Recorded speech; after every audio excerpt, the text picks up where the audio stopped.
appreciate you coming in light of all the chaos that's going on out there. We appreciate you coming. In fact, I read last night that there was a flu epidemic back in like 1918 or something like that. Yeah. And they actually put people out in the fresh air and the sunshine, and it actually cured them faster than quarantining them in the hospital or the house. So there you go. Get outside. Get in the sun. Yeah. Surround yourself with plants. That's what you need. So just to start off, what kind of trees are most of you looking at? What kind of fruit trees? Cherry. Have cherry. Peach. So we have a little bit of everything, right? Okay, apricot. He has a 60-year-old apricot tree, and I'm like, how is it even still producing? That's so crazy. So I mostly have peach and plum, but I have done a little bit of studying about apple. And will you tell Robin to come in? She was over there. And we do have basket days going on, so we're going to have people coming in and out right here. And when you get done with this class, if you want to wander through and get some spring therapy, there's some awesome looking plants back there you can check out. So I have some handouts, and I think I've got enough. This is from USU, and I'm just going to say right at the start, USU Extension is a great resource. I read through all of their stuff again, and exactly what I know. You want to join us, and then you can interject on. She's been taking the Master Gardener class, and they just did a pruning class, and so she might know a little more about, especially apple trees, than I'm mostly a peach person. But anyway, USU Extension, if you ever need to answer any question, they have the answers, and you can call them. The other thing you can do is get on their email list, and they will actually send you an email when you need to spray. It is so helpful. Really? Yeah. They'll give you dates, of course it's for all of Utah, so they'll tell you, Box Elder County or Weber County or whatever, they'll give you that. But if you're welcome to pass those around and take one, there's a back and a front to it. And I just copied this. Give me one of the black and white ones that aren't quite as clear. And we're just going to talk about why you should prune. I'm going to use this so that I can kind of have keep my thoughts together. So why do we prune? Because it's healthy for the tree. And you get better fruit. So it's a win-win situation, right? If you take out the dead and you open it up so that air gets through there and it can get more sunlight in, it's just going to be better for your tree, period. It also produces better fruit and less likely to get diseases. If you have really thick fruit and really tight leaves together, you're setting yourself up for powdery mildew because the air can't move through it. There's more foliage, more stuff for the bugs to hide into. It's just healthier for the tree to do your pruning. So now you know why you should prune, right? It also helps you maintain the size of the tree. Your tree is really big and overgrown. You're like, no, I'm not taking the blame.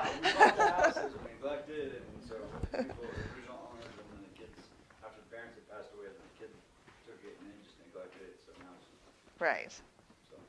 And you might find yourself in that situation. Robin's found that she moved into a place and the apple trees are like. I'm thinking about doing the one-cut method. Just chainsaw. Hey, it's survived this long, huh? It's, that's right. For 6 years, so by itself. So it just helps the tree. You get some good shape to your tree. Maintain it so that you can pick it. I hate to pick on ladders. I do. And so most of the time I prune to whatever I can reach. There's been I had to use a little bit of laddering on pruning lately, but most of the time I'm just pruning to where I can reach because that's how I want to pick it. And then especially some trees, you want to prune them because that's what's going to promote your fruiting for the next year. So Peaches grow on the fruit, on the wood that's growing this year. That's what's going to be your fruit for next year. Plums and Peaches grow on the wood that's growing this year. So they're setting on the new growth that you get this year. It's going to be setting on those. That's where those. It's going to set on the little buds, or what they're calling it, spurs, fruiting spurs. That's the word I'm looking for. That's what it's going to set on for next year. Apricot, I think apricots fall in that category, but plums definitely, they have, you'll see they kind of just are gnarly and they have little, and I was going to run and grab you a sample, but I didn't have time. Just so they have, and that's the way they grow. They just kind of grow in little clusters, like they have little spurs like this. Where peaches, this is my peach trees, and you can see they're just, coming. So this is the growth from last year, right? And then all these are going to be the buds coming on it for this year. And then you walk by some of those peach trees where they've it looks like they have taken everything off, and you're like, how are they going to get any peaches? Believe me, they haven't taken everything off. They've watched what they're doing. But another reason for pruning is because you're promoting the growth, the energy to go into next year's fruiting spurs, right? If you just let it go like this, generally you probably won't have the healthiest fruit. So, just saying. So, when to prune? Right now is a perfect time. I was reading last night that you can take the water sprouts, and the water sprouts, if you'll look at your diagram here, the water sprouts are these little guys coming up right there. And I've got this picture here if it's not really clear, but you've got these little ones, and you've seen trees that are just like, it's like, I wish I could. I took one picture of my tree that was like that, the whole middle. So my orchard's on the east side, and it runs down the water. We irrigate, and it runs down through the rows like this. And we'll talk about watering in a minute. Well, obviously, the trees at the bottom are going to get more water, right? The water's going to puddle there. These guys are just going to run past. It's rockier up there. And so the ones that are getting more water are getting more of those water sprouts. They're just going to be straight. In fact, some of these are. I mean, this came from a bottom branch clear down here like this, and it's like, just going straight up. And so you're going to want to get rid of those. So you want to prune, I know where I was going with that. You can take those off when they're little in the summer. It said it doesn't hurt the tree. If you see those little sprouts coming, you can take them off in the summer. Most of the time we're too crazy busy with everything else, and we just move on. But those can be taken off in the summer. But the best time to prune your trees is right now. Like, you can do it in the dead of winter, and many farmers do just because they have so many trees they've got to get through that they do that. But it's really better to do it as the sap starts to flow, as the tree is starting to wake up. So usually end of February, first part of March is really the ideal time to do the trees. And the weather's a little warmer. You can stand to be outside. Have you ever tried to hold on to cold pruning shears at 30 degrees? Oh my gosh, I don't want to be there. So you definitely, as it warms up a little bit, but before they bloom, before they start to bud and bloom. Come on in. Do you have another chair back there? So that's the ideal time to prune. Now, if you're establishing new trees, anyone putting in new trees or got little baby trees? Okay. So when you first plant them, you want to just trim them. You're not going to do like heavy pruning on them. You just want to, I just kind of trimmed anything that was dead and just kind of out there. But that's all you really want to do. Just do a little bit of trimming on them. And then the next year, you start trying to train them. So it's a training. I read it was more of a art than, pruning trees is more of an art than a science kind of thing. But you want to start training them to move. And the first 3 years after you plant a tree, you're going to give to the tree. First 3 to the tree. Remember that little thing. So that means you pull all the fruit off. You don't let it fruit. You want the energy to go into those roots. Okay, so if you're planting a new little tree, first year you just kind of give it a trim. Next year you're going to take a little more and start figuring out how that tree is going to look. You know, moving it into its adult, and you're going to pull all the fruit off. I know. You're like, no, I wanted those peaches. Sorry. You're going to have a healthier tree if you'll give it 3 years to really get started. Okay? It's telling you here that on your established trees, it is important to do it every year. Okay? I know some of you, chaos may be happening and you just don't get to it. But if you can at least get out, I was kind of running out of time this year, and so on my older trees, I really just took out the suckers, anything dead, just kind of opened up the middle just a little bit, and that's the best I had time to do. But that is better than nothing. Pruning, yeah, go ahead. You know that you have half of the tree dead. Is it worth trying to save the rest of the tree? That's a call that you'd have to make. I have lost half of some of my trees, and I just, they're lopsided one side, yeah? Like, is it good to take off half of your tree if, half of it's dead? It just depends. It's up to you. If it's a tree that you really want to keep and or you don't have a plan for replacing it, yeah, you can. If not, but I can tell you that most of the times if half of it's dead, then the next year you're going to lose another part of it, and it's only going to be a matter of years. Usually, yeah, it'll just spread. So, and then remove, go ahead. I'm sorry. As far as the pruning goes and taking out the middle part, is the sweet cherry the same thing as the sour cherry? Do you remember? Sour cherries, they said to do it in a vase kind of thing. Yeah. Open vase. Is it the same with sweet cherries? Do they? I don't think so. Is it more of a lateral kind of thing? I'm not a cherry tree expert. We did go into it. I think cherries kind of fall in the same vein as apricots, where like the pruning isn't so much aggressive like you would say the pear, apple, or peach. I mean, you can go in there and prune, but I don't know if they necessarily need that open base like peaches do. Whereas We'll with talk an about, apple, you want a on the leader. back sheet, So it's going to talk with the about the cherry, different ways to do that. Yeah. So we'll get to that. But yeah, I agree with you. I think that most of them are more central with like an apple pruning. And then the other thing is when we're talking about how to prune and when to prune, you got to realize that once you start pruning that tree, it's telling it, oh, it's time to start waking up. It's time to come out of dormancy. I know there was a comment that we saw, and said, well, I prune my trees in the fall. Well, what are you telling your trees? Time to wake up, time to get going, and then the dead of winter. I think you're going to be in danger of losing your trees if you're doing that. So you need to be careful about that. You can take dead stuff off anytime. During the middle of the summer, you see a dead branch, you can cut dead stuff off anytime. But just be careful, like when you're doing hard pruning or serious pruning, you don't want to send a wrong signal to that tree saying needs to wake up. So at the bottom of the page, it's just showing you different cuts, different ways to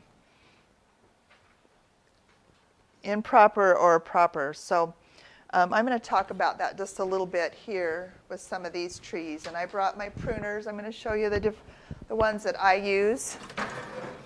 Did you bring me the red ones up? So I just got these new ones this year, and it is so nice. I had one, but I don't know where they went.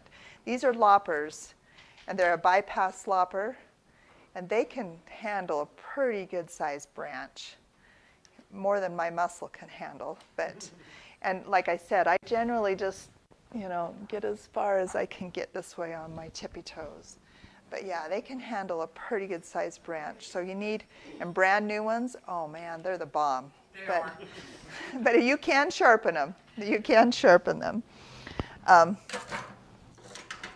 These are my mid-size pruners, or I had a red-handled one, and I don't know where they went. But you can just buy them. Most of mine I got at like Smith & Edwards. Hello. So sorry. Are you doing basket days? Or plugs? Well, we're next week. Okay. All right. Is there someone else that can help me? Yeah, they can go that way. I like these just because they allow me to get into a pretty narrow spot. You know, sometimes you've got a little thing, but I have to confess these need sharpening way bad. So they're not doing you want sharp ones because they do a clean cut. You know, you don't want to like strip the bark off the side as you're cutting. And then you need a good saw. And they have ones that fold up. This is just ancient, and it got left out last winter, so it really looks ancient now. No, it's vintage, right? Vintage. It's vintage. But you can see how it's like shaped like this. So as you're sawing, it allows you to do this kind of thing. And so anything at 3 inches diameter or more than that, you're going to want to use this. And it's a little bit of a workout. Yeah, go ahead. So last year I butchered one of my apple trees because it was way overgrown, and I got a lot of water sprouts. Mm-hmm. Didn't get to them in the summer. Can I use a Sawzall to get those off? Yeah, I think you can. Yeah, you can, as long as it's doing a nice clean cut. Yeah, so you bring up a good point. Sometimes the more you prune it back like that, the more you're going to get the suckering. So the suckers are coming from the bottom, and then you'll get those water sprouts coming from the middle. So the more sometimes the hard pruning, you're going to get more of those. But at the same time, I guess you got to weigh it and decide, you know, this is good for my tree. So, and if you do the hard, hopefully you won't have to do hard again. No, probably not with those suckers. They're water sprouts. I have to tell you a story on my son over here. We had these huge apricot trees. I mean, they were old. And I asked him to go prune them. He got a ladder out, climbed up there. I went out there.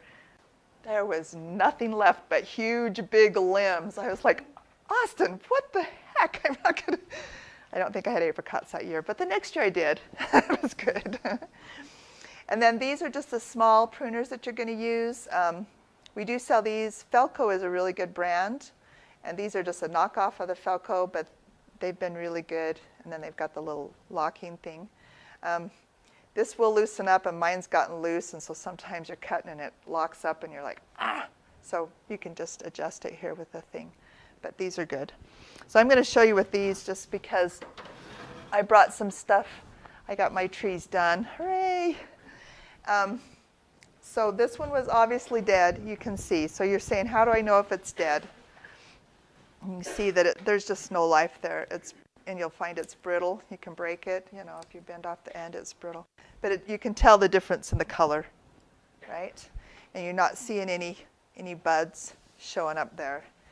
This one is a good example because it's got a cankering, and I'm not the expert on diseases, but USU is. And they've got several websites. They've got one on pests and a few things. But you can see that that's got, and if you find that, you need to cut that off, if possible. Now, I have some trees I'd cut the whole tree down. I'd do Robin's method. And I'm not going to do that yet until I'm ready to replace them. But this is definitely, if you're debating, do I cut that off there or there? If you see that, cut it. Okay, because that's disease, and that's a place where bugs and whatever can get in. You can see on this that it's been cut there, right? Now there's been discussion about do you do something to that wound once you cut it? You don't. If you cut it in the spring and it's out in the air and the sun, it will heal. It doesn't have to. Now if you cut in the summer, you might consider, but I wouldn't even do it then probably. I did read on USU there was one instance where they said, and I can't remember exactly what it was, that they would maybe suggest covering it with something, but I don't. They usually heal themselves. Even if it's bleeding bad after you cut it? Yeah. Usually, and there's certain trees, and I can't remember if it was apricot or one of them, that tends to ooze more than others. But it should heal itself up just in a couple days, even with the oozing. So that one being dead. This one here, you can see this is an older branch, but I've got new growth here, right? This one's been cut off and going this way. And so that on the bottom where it's showing you cuts, that's where you have to decide, how is this branch growing and which direction do I want it to grow. So when I cut it, I'll try to show you one like this.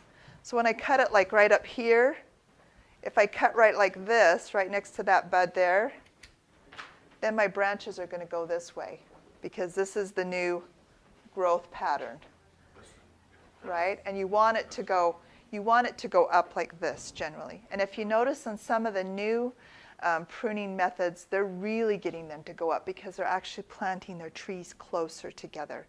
I wouldn't recommend that unless you're really running a big orchard and you're concerned about your space, because it's a lot of work to get them to go up. In fact, you'll see them sometimes tie their branches together until they are growing and solid, going like that. But generally for home use, if you're going to plant a new tree, and Terry, you can tell me what's the spacing we want around? I got 15 feet. 15 feet? From tree to tree, from trunk to trunk? And that's just because I can get my tractor through it. Okay. There you go. But that gives you, that gives your tree 7 to 8 feet on this side and this side to spread out. Yeah, so that you get good airflow and you can get your tractor through it, or your tiller, or whatever it is that you're using. So that's the other thing you got to consider when you're pruning your trees is what's your spread? How wide do you want it to be? So if this one was, it probably was sticking out like this, and I know Terry's bald and he's going to take his head off when he goes by with that tractor, then I'm going to want to get rid of that branch. The other thing when you're looking at branches too, and I might be skipping all over, so if you feel like you're getting lost, shout at me, is, a little thing and then I forgot what I was saying. The other thing that to consider is like the weight of this branch. That's what I was thinking. Is it going to support fruit clear out here? Do you know what I mean? Because you get the fruit on there and it gets heavy and, go ahead. The problem we continually have with our peach trees. It seems that those, whatever you call those branches, that go this way, get so heavy and then they break off into the trunk. And we're novices, this age, but still novices. And I think that we're afraid of pruning them back too far. How do we get those branches stronger? I mean, we eventually had to take our trees out, so we're starting over now. We have 2-year-old trees.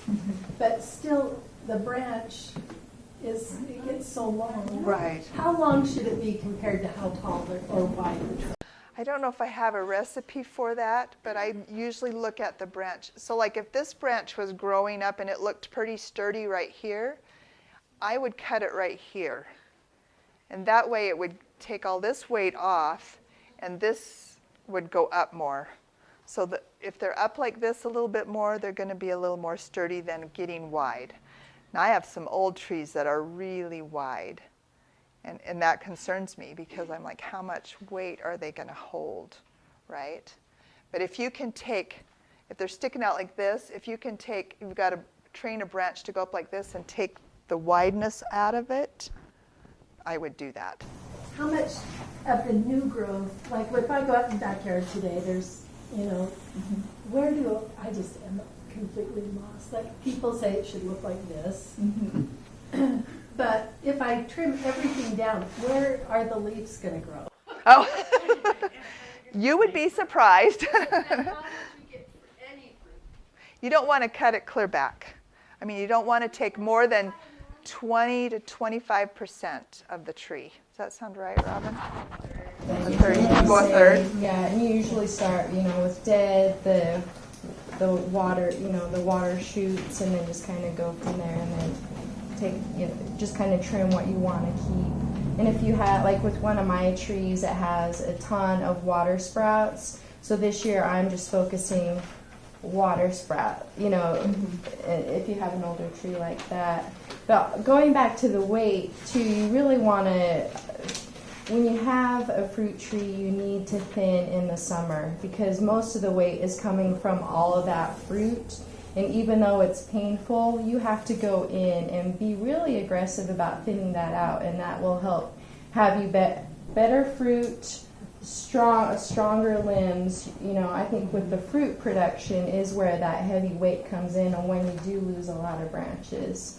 And then also with pest and disease control is like, you know, in the summertime when you start seeing those little peaches or apricots, you know, that size, you go in and then thin in between those. And then with apples too, they grow in the clusters, so you see that first bloom, that's your central bloom. Leave that, and then just like pick all the others around, so you just have a nice piece of fruit that's not touching anything else, and that's what also creates not your trees not being overwhelmed. And Yeah, and we'll talk a little more about that too. But I'm just thinking, you know, this branch is not going to hold anything, right? So if this was my branch, we're just going to talk for a minute here. I would get rid of this because it's crossing. Can you see how it's crossing right here? So if I had a piece of fruit right here, it's going to rub, like she was saying. It's going to be too close to these ones. So I would get rid of that. I have a lot of branches here. I don't want all those. It's not going to let air flow through. So I would go in here like this, and I'd probably take out at least that much. Can you see how it just, and if you do a nice job pruning, it will look pretty normal like a tree should. Sometimes it doesn't, but sometimes it does, you know what I mean? This right here, you want to open up space if you have like, I don't know what they call these. I think it says it on your thing, like a crotch. There, that's the word I'm looking. Yeah, so you want open crotches like this, and so I would probably get rid of this one here, and see how that just opens that up, like this. But definitely, when you're cutting like this, decide where you're heading, where you want that to head. I want it to go up like this. I don't want to cut it at I call them downspouts, but that's not the right word. I mean, that's not. See how this one's going down? I don't want that one to continue to grow down. So I will just get rid of that one. And this one, obviously, he's really funky, so I would get rid of that one there. And this one probably even too, I would probably get rid of. And even though I haven't done a lot to it, probably like this, it's looking better. I would even maybe do that one there. You could even do that one because I might need like stronger printers. But see how it opens that up right there. Okay, so you're just going to look at it and be like, how do I open this up? How do I thin it out just a little bit branch-wise so that I can get more air and sunlight in there? Okay. So really, like you said, there's a method to the madness, but there's no real like cut and dry line. No. You know what I mean? There's no, yeah. And every tree is different. Exactly. That's why I'm saying and then comes every tree is going to be something completely different. So you just got to kind of a little bit of I don't want to say common sense. I just want to say you got to leave some of him there. Like you said, don't get too aggressive. I feel attacked here. So back to that, and then we'll talk about how you open it up and whatever. But in a normal tree, healthy tree that you've been growing, no more than a third take away, right? It even said 20 to 25%. If you have a really overgrown older tree, you can do exactly what Robin is doing and just focus on one thing. She'll get rid of the water spouts this year.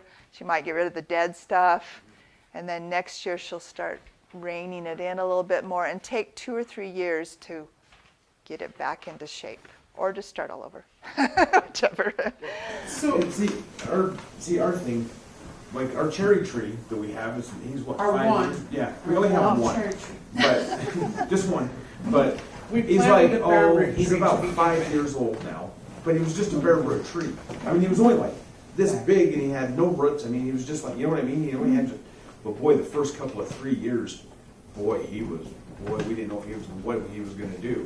But now he's about 6 foot tall, 6 maybe 7 foot tall. And I don't want him any taller than that. 'Cause then I Yeah. can't So we reach.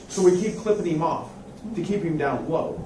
you know, to kind of keep him down. But he doesn't have a lot of limbs really, so you can't really get real aggressive with him. No. But I mean, 2 years ago, he had 4 cherries. We was like, woohoo, right? He got 4. Magpie ate The them. magpie ate him. Yes. Rotten bugger. And I know this magpie and then schlepped the year the pit. before, he had 10 or 6. Last year, he had a dozen. Oh, good. So I mean, he's coming around. Fine. Yeah, no kidding. You know, every year he's getting a little better and a little better. But we don't know how aggressive we should be with him because 20 to 25%. 20 to 25%, I guess. Okay. Yeah, I wouldn't, if he's way little, I wouldn't be that aggressive. I think you're just going to want to open up so that there's some air. Is that what you're thinking? Just some air to get through and just thin him out just a little bit. I mean, because That's what I've been doing. Yeah, that's I what have some peach trees that are not very big. And seriously, they have been planted. They were planted the same time that these huge trees are. They're up the hill a little bit, so it's a lot more rocky. And they're still only this big. And I'm not as aggressive with them as I am with these. So let's talk water. I would really recommend that you don't put your peach trees in the lawn or your apricot trees or whatever. We water our lawn a lot more than fruit trees need watered. We only water our fruit trees once a week. Is that for a fully established? Is that all you do? Oh, well, good for you then. Yeah, those are fully, now, no, a brand new tree, the first year you want to water them more. Yes. First year you want to water them more and you're going to keep them moist. But if you establish trees, you don't want to water. You'll overwater them and then you get all those water sprouts and just, so you don't want to overwater. Okay, so if you're going to put a fruit tree in, I'm sorry if it's already there, don't put it in your lawn. So with it being in your lawn, if you can keep it a little bit drier than your lawn is, you know, if you create a place, a space, so that it cannot be as watered as much, and just know that you might have to prune it more because you'll have more water sprouts and stuff going on. I've seen some people be really successful in their lawn, and I've seen ones where it's just too much water and you never get any fruit or anything. It just isn't healthy for the tree. So I have one that's like that that's in my lawn, and I've had it for about 6 or 7 years. And the main thing is that I got peaches this big, but like you said, mine's kind of up on a hill. It's kind of like on a mound. So when the water gets on it, you know, we've made it so we can water it by hand before we turn on the sprinklers. But once that water comes, you know, it runs off. So it's not sitting in a puddle. There you go. So that's probably why it's done so well, is because it's up above my lawn. Yeah, it's not giving you, they don't like to be wet feet. And a good, that's why they thrive along this highway here, is because we have this rocky, sandy soil that gives them good drainage. So in a clay situation, they wouldn't be as happy. That's why they grow onions out in Corinne, and we grow fruit trees here. I'm from Corinne, so they still can grow out. They can, but you know. So on the back here, it's kind of giving you. Before we go to the back. Yeah. I don't get it. Why is this one cut at the wrong angle? Which one are we showing? Oh, right The one there. that says cut at the wrong angle.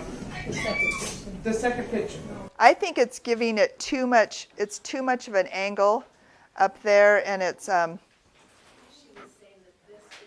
too, like this one they've cut with the way that the sprout is going, and this one is cut away from it. So yeah, I think it's just the way that they've cut it. You need to cut it with the way that the bud is coming. The other thing that they've talked about, and I don't know if I can see it, maybe I can see it on these older, more established. This is do you remember the name of it, Robin? The BBR. What was the B? It's kind of where it gets its nutrients. It's got a well-established thing right there, and it recommends not cutting that clear off. It's kind of a growth, a lump right there where the branch attaches. Did they talk about that? She just did the pruning class, so I was wondering if... Anyway, it says not to cut that off, and I tend to cut a little bit more flush, just because if I was to leave something like that, or too much of a stump sticking out, then guess what happens next year? I have like 5 of these little guys coming out of there when I didn't want anything there. And so I tend to cut as flush as I can. But see, I think this one was a better cut because it left a little bit of that there, where this one was more flush, and that's probably why I've got a little bit more. All it does is kind of make the tree a little more susceptible to organisms, and it just, does that. But I also don't want a ton of, because see, that one was left, and now I'm getting more little babies coming out of it, so kind of thing. So. But I don't want you to get super worried about the way you're cutting the tree. It's better to prune it than to be like, I'm not cutting it right, so I'm not going to do anything. Okay? So on the back, it shows you some different. One more question yeah, go about ahead. that side. So it says on this picture, this branch on the left, it says this is a strong crotch. And then on the one to the right, just the next one up, it says it's a weak crotch. Is it because it grows too steep? Because of the angle. Mm-hmm. And because of the way the branch is hanging down. I think it's because it doesn't have much growth on the top of that crotch to help hold it. See where the strong crotch is? You've got more of a beveled edge toward the trunk. Yeah, it's got that, whatever it's called, BBR. Okay. So would that be a branch that you would want to maybe trim off? That's the word I'm thinking of. On this branch, I would get rid of the low hangers. So I would get rid of this one and that one there. And then you might, in the water sprouts, and I would leave it and maybe see what it did next year if it felt like it tightened up. Because the thing, if you got rid of the whole branch, it's really going to make that tree lopsided. Right? And you really want some balance. So if you were to take it off like about right there. Yeah, I would take that hanger, you could even take it back to that one there and just let that strengthen right there. That's what I would say. Sometimes you take something off, you're like, oh, I can see that needs to go this year. Another time you take a little bit off and you're like, I'll give that till next year and then I'll see how I feel about it. Like I said, it's kind of an art more than science, but yeah. So then on the back it's kind of showing, and Robin was talking about this a little bit, how to, there's several different ways. An open vase and a central leader are the 2 main ways to prune a tree. And so peaches, and you can see them when you drive down the road, they're all like this, right? And the older they are, the more obvious. They're like out here, and then they kind of come up, and you can see that they prune them to the height they want to pick them. Apple trees, pear trees. I even think I've been doing my plum tree in a central leader.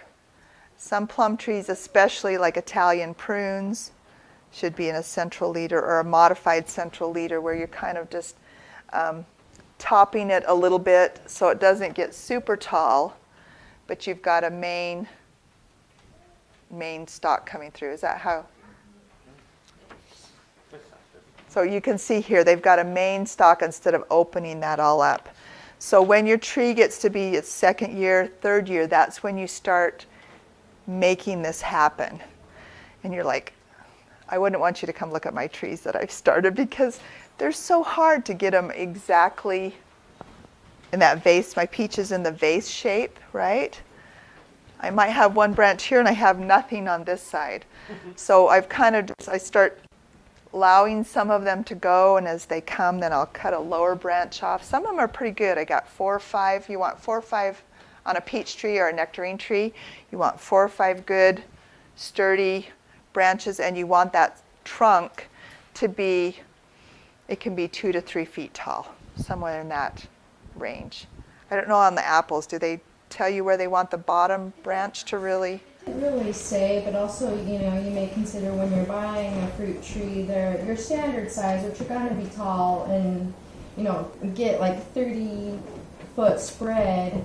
So more and more encouraging to do a semi-dwarf or a dwarf to where you can really control the height on those type of trees. But yeah, like with an apple tree, even thinking the ones I want, I still want to start training it so it does have lower growth and keeping that main leader at a height where it would be easy to get to. And that's true. We didn't talk about that. We do sell fruit trees here, and all of our fruit trees will be semi-dwarf, which is what you mostly see.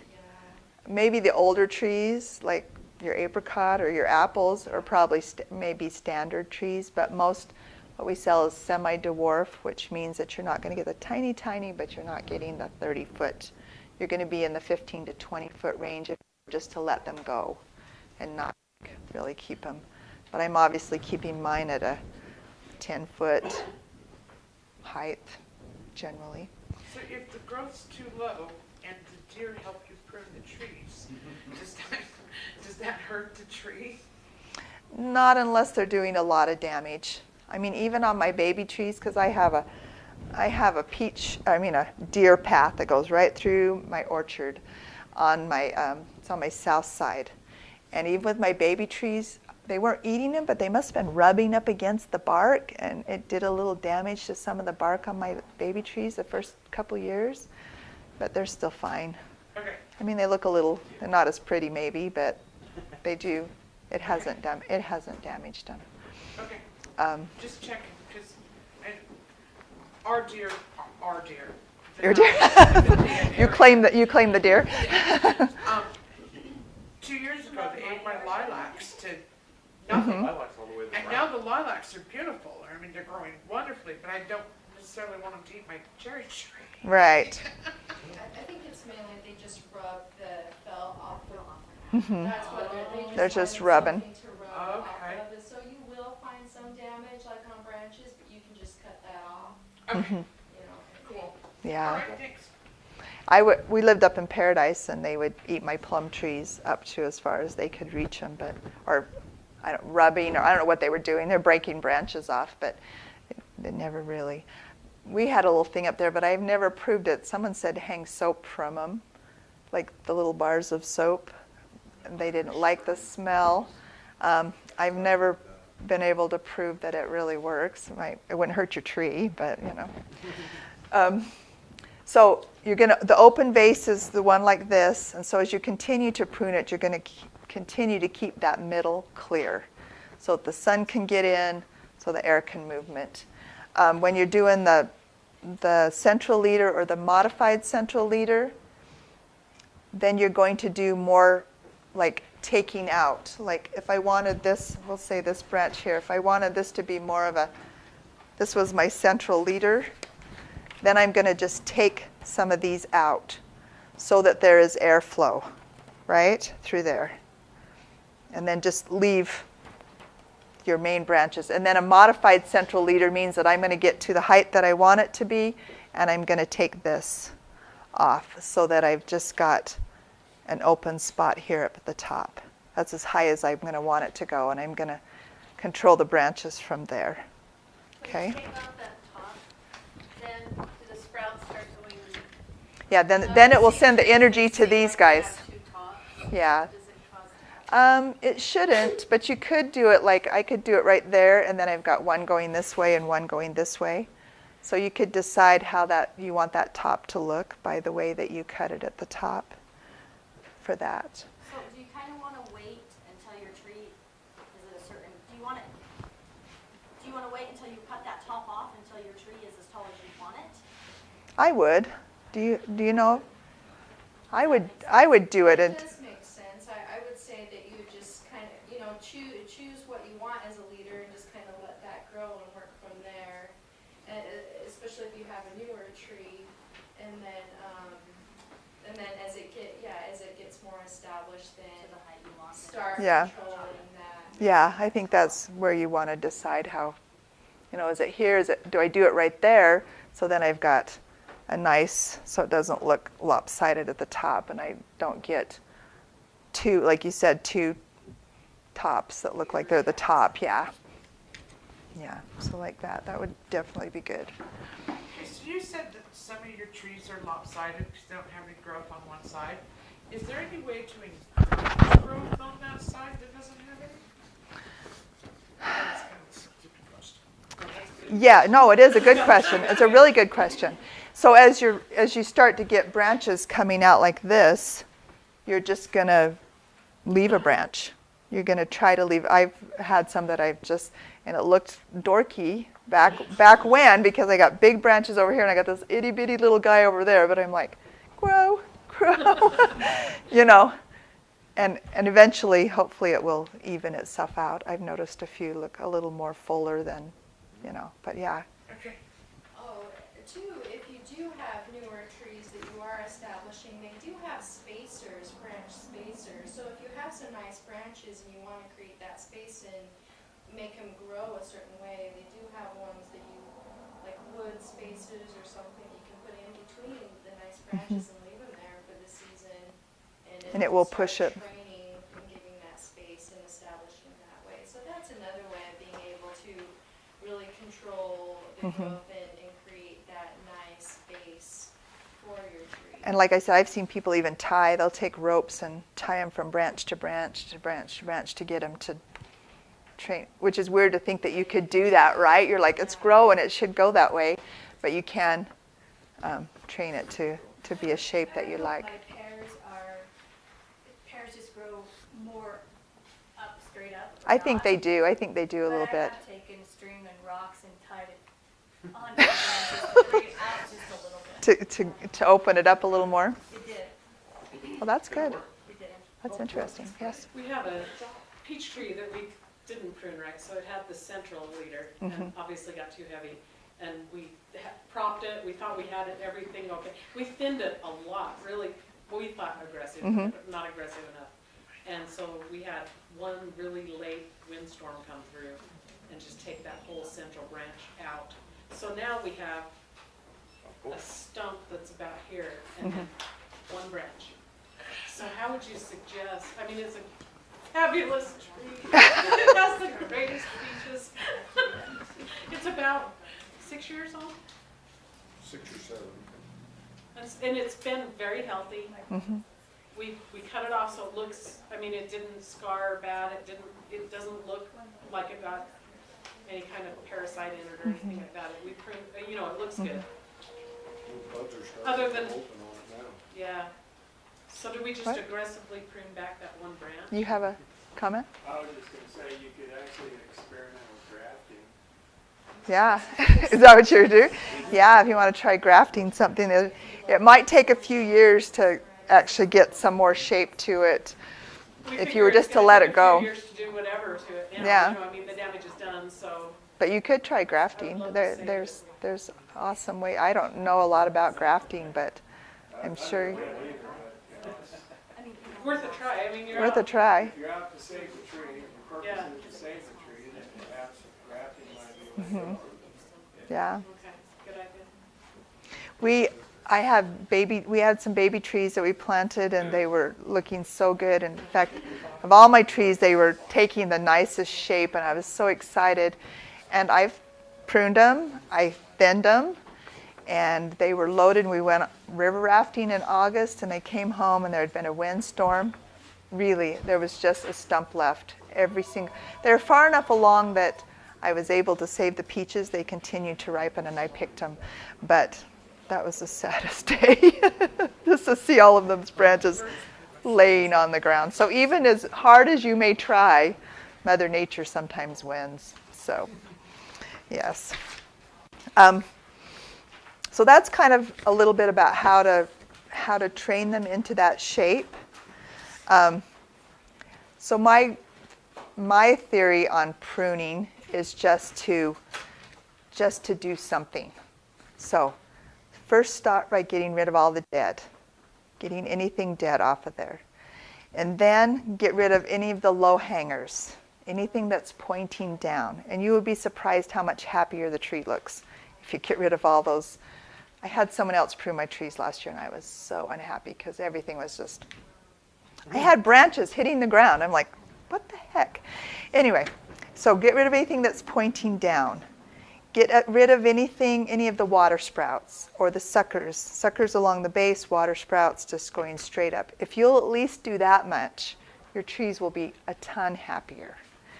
Then looking for any branches that cross over, because the fruit gets on there, it's going to rub. So that's your next thing, branches crossing over.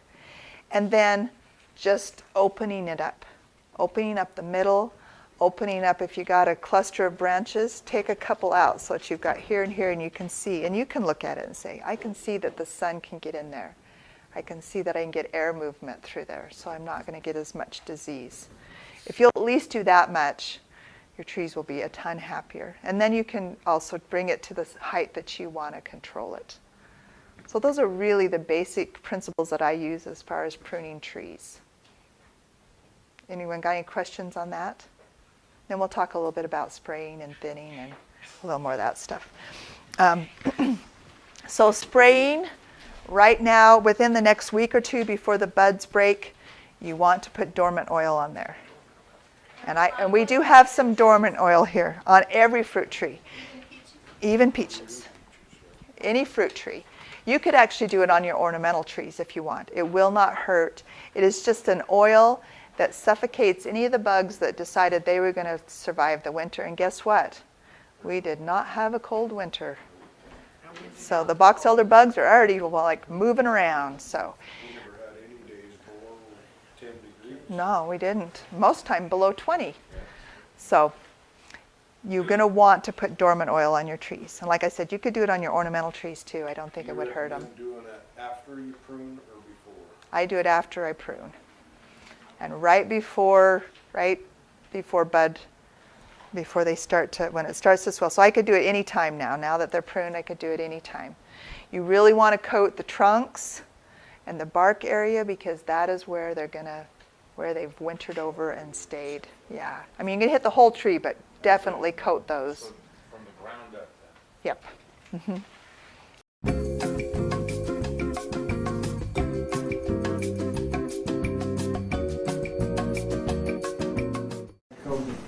Just try to coat the tree really good. Just make it drip. Make it drip? Yeah. Do you apply this with like a hose sprayer or You could, a if you pump just have- sprayer? How If do you just have a tree, if you just have a couple trees, you can do that.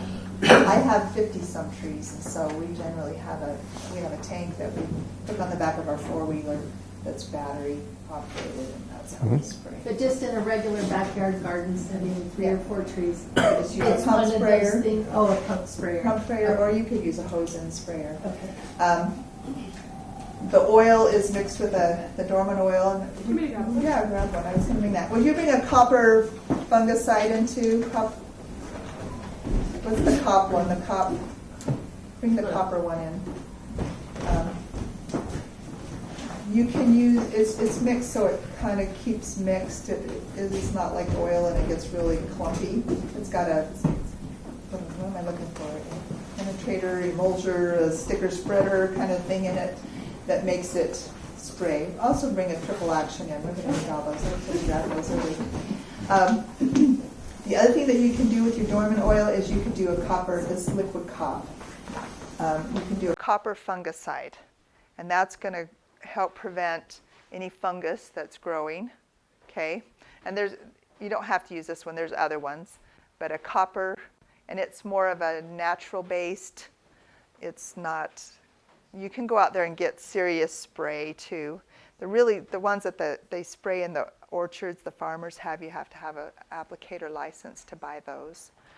But you can go to like IFA and stuff, and you can buy, fungicide. But we try to stay with things that are a little bit more eco-friendly, a little more, The other thing that you're going to want to do once you start spraying.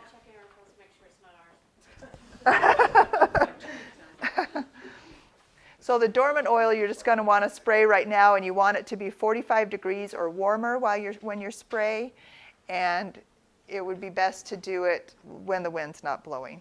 It's not going to be super critical, but wind's blowing. When you start spraying for insects and stuff, you're going to want to be more careful. You don't want to spray when the wind is blowing because you don't want it to spread to something else, and you don't want to spray when the bees are out. So once they start blooming, there's going to be sprays that you're going to spray later on, but you want to be careful that you're not spraying when the bees are out. So that's usually early in the morning or late at night without wind. So on the 45 degrees or warmer, is that just while you're spraying? Does it matter if it gets cool? No, that's just while you're spraying. In let's say That's for dormant oil. That's for dormant oil. let's say we know there's a storm coming in. Once it's sprayed, in 12 hours before rain, 24 hours, do we care? Do you care? No. You don't care? Okay. I can't schedule my time around the weather, so I just got to get it done when I get it done. And there's been times when I've sprayed, and an hour or two later it starts to rain, and you just hope and pray that it sticks. The dormant oil not as critical because it's really just coating those bugs and suffocating them. But the other stuff, it would be nice, I think, if you had at least a day. Oh yeah, it's a lot better if you got some time for it to dry. Yeah. Yeah, but I you have a know. question. My cherry tree, the trunk split. Okay. So it has like a bulb there, and you can watch it. And when the summer comes, that bulb moves up my tree because it looked kind of like it's nutrition or something. I don't know what to do with it. I don't know, because I get cherries. I say, is it affecting the cherry? It's not affecting the cherries, but in the summertime that bulb will go. And then in the wintertime, you can see it coming and grow. Keep it. It's so cool to keep it. And I'm afraid to cut it off. There you go. I'm afraid to cut it off, because I'm afraid that all of the energy or something. Yeah, I don't think if it's not hurting your fruit or what, I would just leave it. Yeah. But you can, like I said, USU has a lot of, in fact, I just printed one, but here's some links. Maybe we'll just pass it around if you want to look at it. But they do have a utahpest.edu. You want to write it down? Oh, I was going to take a picture of it. Oh, or take a picture of it. I'll just pass that around. There's some links that I found. The one that says this one right here, Pruning the Orchard. It's a whole digital handbook kind of thing. It's a little bit older, but it looks to me like it covers most everything. It covered a lot of every fruit tree listed there. So it was just like a little brochure handout kind of thing. It was really good. And then there's a PowerPoint one that you can actually watch them do that. I'm sorry, they did have a pruning class scheduled for today, but they canceled it because of this. So that will be one thing bad about this year. But anyway, you might check there and see if they've got some answers they could show you, because they'll talk about all the different. I'm afraid to cut it off because I'm afraid that it will kill the tree or something. Because I don't know. So they do talk about all the different things that you could look for, like the codling moth, peach twig borer, cranium blight, those kind of things. They'll tell you exactly. And if you sign up for the spraying, they'll say, okay, this is happening right now. This is common. So they'll tell you exactly what to spray. We've tried a couple different things on our tree. We've tried the more natural way, which is the triple action neem oil. Austin, can you pick that one up over there? Or hand it to me here? Yeah. So we've done this on our trees. It can be kind of expensive because if you use a little more organic, you've got to stay on it a lot more regular. It isn't like just a one blanket kind of thing. But the nice thing about this, and if you just have one tree, it may not be too bad, or two trees. When you're doing a whole orchard, it can be expensive. But this is an insecticide, a miticide, and a fungicide. So it'll take care of all those things. But knowing that, it will also kill your bees if you're spraying when the bees are out. It'll kill all insects. But it is nice because it's a fungicide, so it really does the same thing as your liquid cop over there. But and if we have a really wet spring or a wet late summer, you're really going to have to stay on the fungicide, because that's where the moisture and the heat, and it just breeds that fungus. And so on the peaches, I don't know what it always manifests itself on other fruit, but on the peaches you'll get cranium blight, where it'll just kind of, these ugly spots and stuff. And I think it'll, I don't know about apples. Peaches or apricots will get those little spots on them. You know what it looks like in apples? Well, yeah, apples have their own particular, I think Oh, it's the coddling moth. Yeah, and the white, And apples do have a different spray pattern, apples and pears compared to Peaches, plums, apricots, you can pretty much spray the same way. But cherries and apples and pears have to be have a little different spraying to them. Just because a different set of pests, Oh, okay. you know. Say a different spraying technique or different? No, just different spraying pattern, like different times to spray.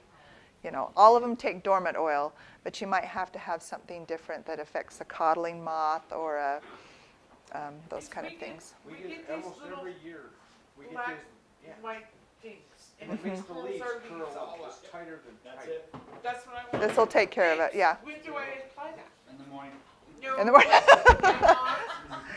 In a month. You know, we've done this, we did it 1 year pretty regularly, and we were doing it every 3 weeks or so. Is that what you would say, Terry? Yeah, it was. Well, we had a wet spring, so it was like a lot of, As soon as you start seeing it come around. yeah, as soon as you start seeing it. Another thing that you'll see sometimes is in the late summer when it gets really hot and dry, the leaves will start to get speckly. Those are mites. Yeah, and they'll have that, they secrete that shiny stuff on them. Those are aphids and mites. You can get those in your tree. This will take care of it too. Out there and cut all the leaves that have them on and off. Yeah. One little We have one itty little, tree. yeah, we have one little itty bitty. There you go. Well, if you've got a little tree, you can do that. It's hard to do that, it's not like we're doing the whole tree. But My snowballs curls like that, so it's the same thing. Mm-hmm. Yeah, you can do this. You can do this. Yeah, you can do this on any ornamentals. I love it because it's got the neem oil. It just comes from a neem tree, and so we spray it on our fruit. I mean our flowers. We spray on everything, don't we? We use it on ants. It kills ants. That are along the front of my place, and the aphids get in them bad. Okay, so That stuff's killer. Yeah, you can do that. Or you can do ladybugs too. Have you done ladybugs? There are way too many. You need twice as many ladybugs. Billions of ladybugs. so This will kill ladybugs too, though, just so you know. that's sad. Okay. The malathion. Malathion. Why do I spray my tree with malathion? Other than I was Would you go grab one? We have a malathion. I am not real expert on it because I just love this. I use a lot of this. But we do have the malathion. Yeah, that berry stuff. Why do I spray my tree with that? And if I'm using the triple stuff, do I need to spray my tree with that? And with the triple stuff, do I need the spreader sticker stuff? The spreader sticker stuff helps with anything. Okay. So just knowing, though, that sometimes it will spot because it does make it stick. So if you see leaves, your leaves are a little more spotted, it will do that. And I've got some stuff called penetrator. That's what we use as a spreader sticker. Use spreader sticker in your Roundup. If you really want it to stick to those puncture vines or whatever, it just increases the, and maybe you don't spray with Roundup, whatever you're spraying your weeds with. Doesn't kill puncture weeds. When they're little tiny, Yeah, when they're, so you gotta get them when they're small, otherwise you're sunk. Don't wait till they're boom. But I'm just saying, if you use anything for weed control, if you put the spreader sticker in that, it will help the effectiveness of it. Just saying. So this is telling me that it controls aphids, bagworms, and many other insects. So it's going to do the same thing.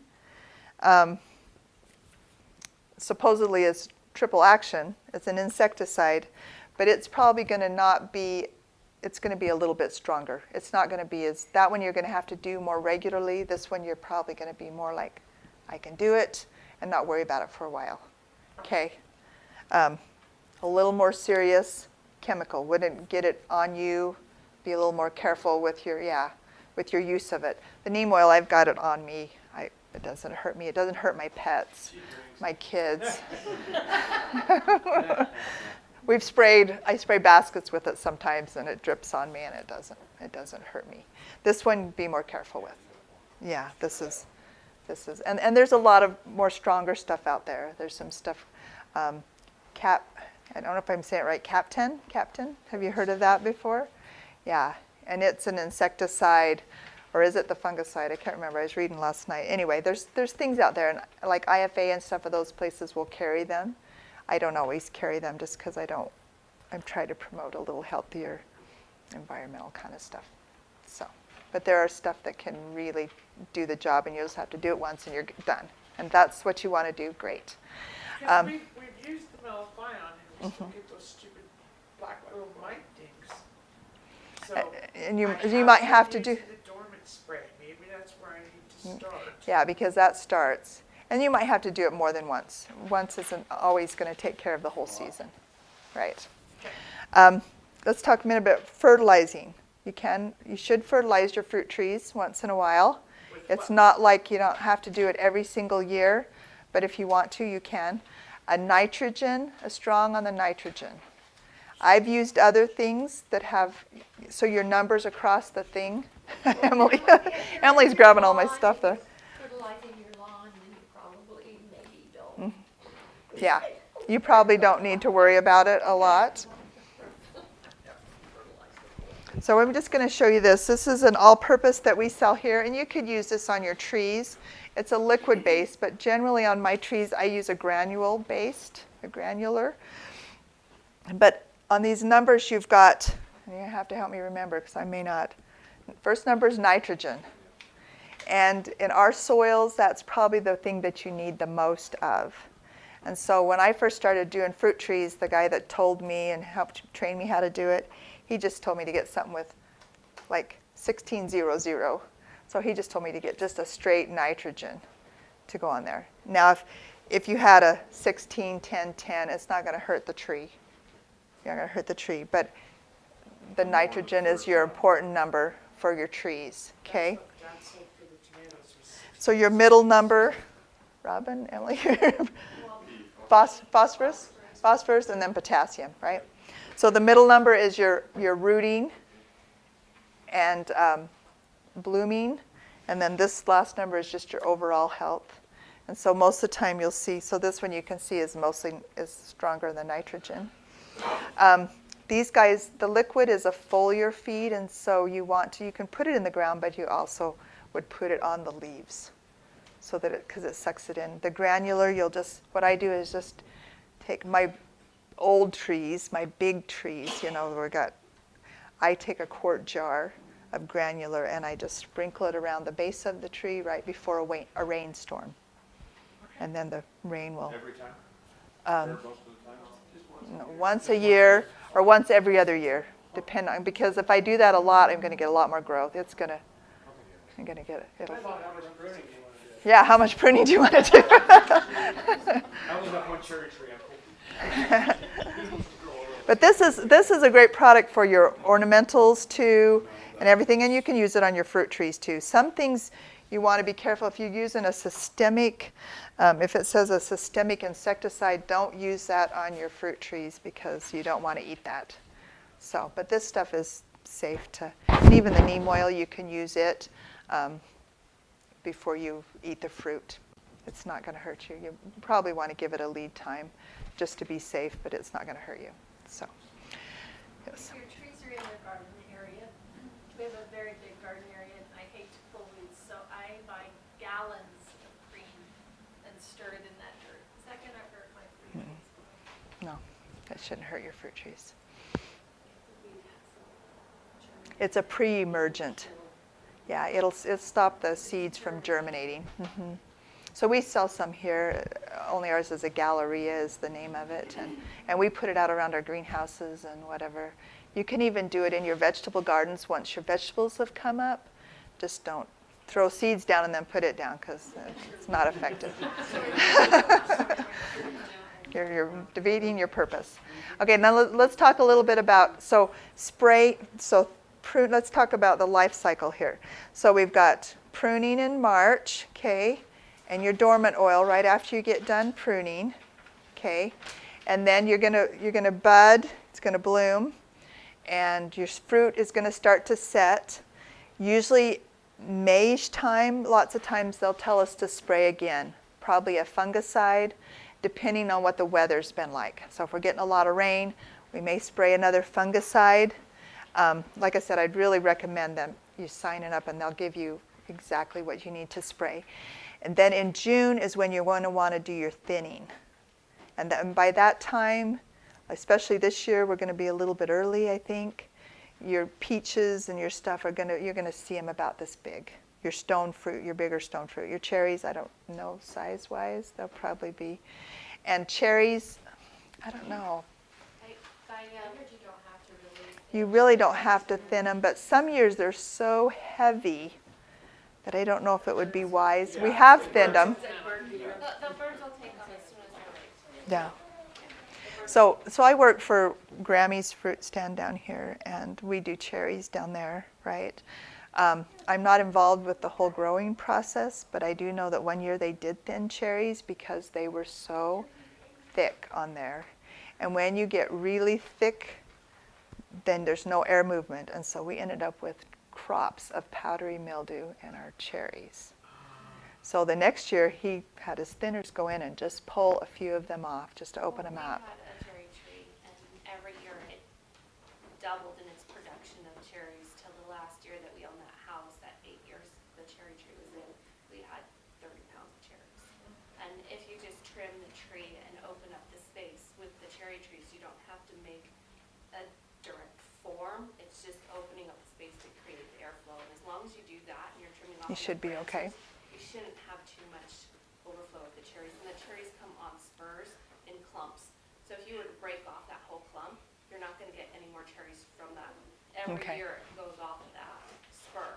Right. Yeah. That's kind of the way the plums do. They have that little Yeah. spur there. So if you get rid of that, you won't have any cherries there on that part again. So. The other thing that we learned from Grammy's down there too is if you do have your cherries go bad, powdery mildew like that, it's not good for the tree to leave the cherries just sitting on there. So if you really, and they don't fall naturally like apples do or like peaches do. And so we had to one year actually go and pull them, like we were pick them off after they were ripe, but we couldn't use them. But it wasn't good to leave them on the tree. So just an FYI if you can't use them. So thinning, let's go back. What time are we running out of time? Okay, let's hurry through this. Okay, so thinning, you're going to want to give them space. So on peaches, we'll talk peaches and apricots and stuff first, and then you can go over apples again one more time so we remember. But I give them a fist in between each thing. So sometimes I pull off 8 peaches and leave 2 or 3. My mom can't do it. She just can't physically do it. She just thinks of all those peaches that just fell on the ground. But it is hard. You can't think about all that you're throwing on the ground. It's really better for the tree. It's better for your fruit. I do know some people that leave them a little bit closer, and if you're okay with small peaches or small apricots, that's fine. There's Chinese apricots that are just usually small anyway, and if you're okay with that because it's yours, that's fine. But it's just healthier for the fruit. So we're growing as a big clump for that for apricots. So what are you doing with that big clump? I think they would be like apples, right? Because they clump together. Right, so you'll find that king blossom, what they look for, and that's going to be your best fruit, and then you'll just pick the ones all along that cluster so nothing's touching. You won't get that coddling, trying to alleviate that coddling moth situation. So that's when you have that, especially So now, like it's if like there's 5 there, so you're going to take out like one. one, really? Yeah. Wow. So peaches, I'll just show that, I don't know if I have a good branch here that would do that. Anyway, let's just say on this branch here, I might have a peach here, a peach here, a peach here. I might have 2 peaches because they sometimes grow in 2s or 3s. 2 or 3s, and I might have it all the way down here. So generally what I'll do is I'll leave this one here because I know it's going to get good support unless I've got a branch here, right? Don't ever leave one in here, like in your, think about how big this peach is going to grow, and don't leave them in like that.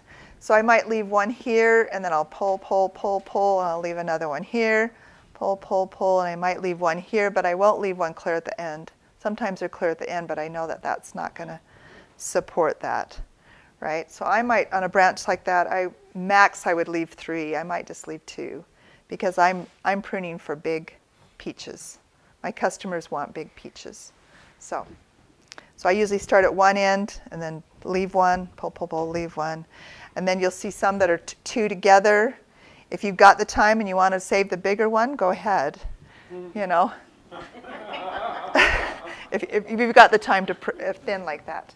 The other thing that sometimes happens in June with peaches, and I'm not sure on the other fruit, but there's a thing called a June drop. And lots of times during June, the ones that are not developing, that are kind of wimpy, the runts, they'll just naturally prune themselves. And so usually I don't thin until about the last 3rd or 4th week of June, just to let some of those drop, because it's really the pits if you pull a bunch and then these just fall off in your hands and you're like, oh, I have no peaches on that branch now whatsoever. So if you let those kind of naturally drop, some years it's not a lot. Some years I've seen this littered under the tree with ones that have naturally fell off. So, and you think you throw a lot on the tree, and then when you go out to pick them, and you're still picking 5 half bushels off of one tree, and you're like, man, if I'd left those all on there, that would have been crazy. So then you might have, then you're thinning end of June, and then you're probably, the other thing with apples is apples take a longer spray time because they come on so much later sometimes than peaches. And so apples, you're going to have an extra spray probably after. So usually about the last spray that we do on peaches is the first part of August. We'll do another, depending on what the weather's been like, we'll do another insecticide and a fungus kind of thing just to prevent worms. You know, you can get the little twig borer guys in there, plus any cranium blight kind of thing. And then you're harvesting whenever your peaches are good and ripe, right? Nothing like fresh, picked off, perfectly ripe, and not those store ones that came green. There's nothing like it. It's the best thing in the world. Is there an amount of time that you have to wait between that last spray and the harvesting? I would give it at least a week to 2 weeks. It's depending on what you're spraying with. If you're doing with a triple action, the neem oil, a week is plenty of time. If you're doing something stronger, you might wait 2 weeks. So you might have to judge when your peaches usually get ripe. Around here, early Albertas and most peaches are ripening that last week of August, first couple weeks of September. But I have some late peaches that don't ripen until almost October. So they're to die for. They're so good. They're so good. Right? Oh, Henry's. They're my very favorite peach. Do you sell them here? I can. Leave your name and number. I lots of times will bring peaches here and people can pick them up here, so that's good. Oh, Henry Red Globe is a really good variety of peaches. Those trees have stayed a little bit smaller, but they're super sweet. You can almost can them without sugar. So yeah, Canadian Harmony. Also a late, No, it's an earlier peach. Yeah, it's like second week of August. Yeah, first part of August. So. Any questions? Like I said, we will have some fruit trees here. Ours won't be bare root. I've bought a lot of bare root ones, but I've done some. And I don't know as there's a, I think bare roots are a little bit harder to get established. And you want to do them early. The other ones that already have a root ball in a container, you can plant them whenever. So, any questions? Anything that we didn't cover? And if you have questions, go to USU. extension.usu.edu. So they've got the answers. And if you want to call them, they can. We've sent them things before, and they've been able to figure out something. Like if you've got a bug and you don't know what it is.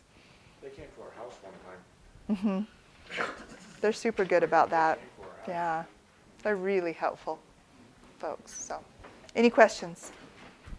No? Thank you. You're welcome. Thank you. It was very informative. Very, very. Thank you.